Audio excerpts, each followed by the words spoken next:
السلام علیکم ورحمۃ اللہ۔ دعا ہے رب جلیل سے کہ اللہ رب العزت ہم سب کو بہترین دنیا اور خوبصورت آخرت نصیب فرمائے، آمین۔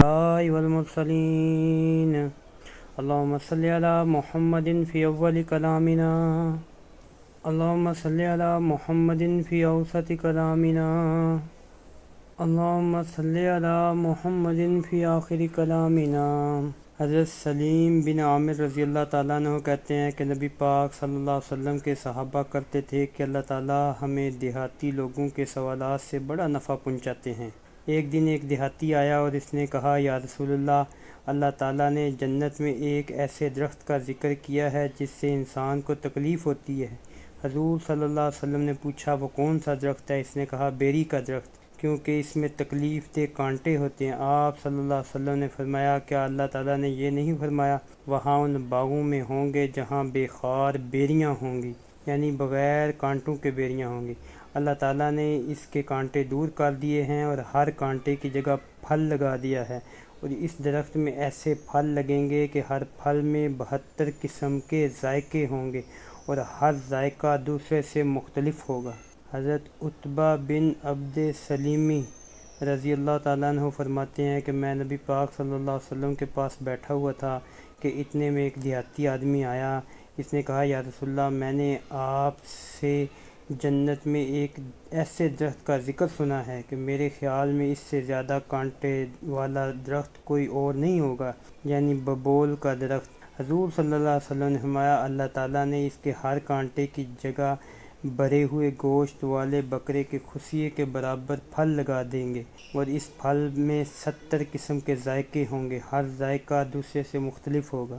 حضرت عتبہ بن عبد سلیمی رضی اللہ تعالیٰ عنہ فرماتے ہیں کہ ایک دیہاتی نبی پاک صلی اللہ علیہ وسلم کی خدمت میں آیا اور اس نے حضور صلی اللہ علیہ وسلم سے حوض کے بارے میں پوچھا اور جنت کا تذکرہ کیا۔ پھر اس دیہاتی نے کہا، کیا جنت میں پھل بھی ہوں گے؟ حضور صلی اللہ علیہ وسلم نے فرمایا، ہاں، اس میں ایک درخت ہے جسے طوبہ کہا جاتا ہے۔ راوی کہتے ہیں، حضور صلی اللہ علیہ وسلم نے کسی اور چیز کا بھی ذکر کیا لیکن مجھے معلوم نہ ہو سکا کہ وہ کیا چیز تھی۔ اس دیہاتی نے کہا کہ ہمارے علاقے کے کس درخت کے مشابہ ہے؟ نبی پاک صلی اللہ علیہ وسلم نے فرمایا، تمہارے علاقے کے کسی درخت کے مشابہ نہیں۔ پھر حضور صلی اللہ علیہ وسلم نے فرمایا، کیا تم شام گئے ہو؟ اس نے کہا، نہیں۔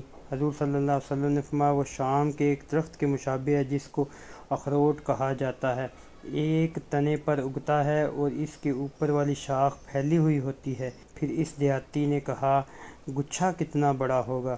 نبی پاک صلی اللہ علیہ وسلم نے فرمایا، سیاہ و سفید داغوں والا کوا بغیر رکے 1 مہینہ مسلسل اڑ کر جتنا فاصلہ طے کرتا ہے وہ گچھا اس فاصلے کے برابر ہوگا۔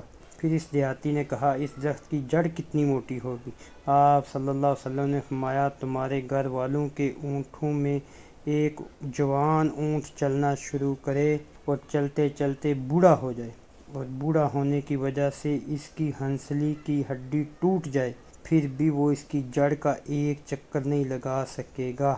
پھر ایک دیہاتی نے پوچھا کہ جنت میں انگور ہوں گے؟ نبی پاک صلی اللہ علیہ وسلم نے فرمایا، ہاں۔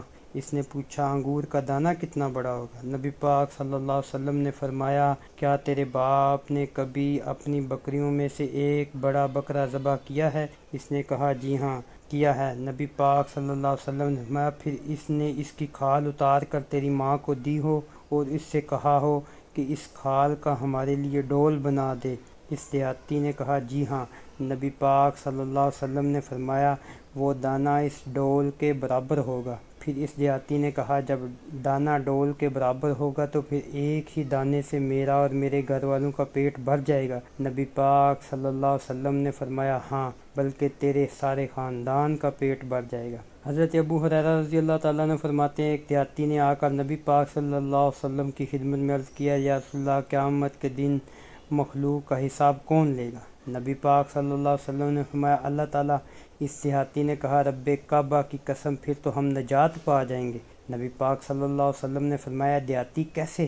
اس نے کہا، کیونکہ کریم ذات جب کسی پر قابو پا لیتی ہے تو معاف کر دیتی ہے۔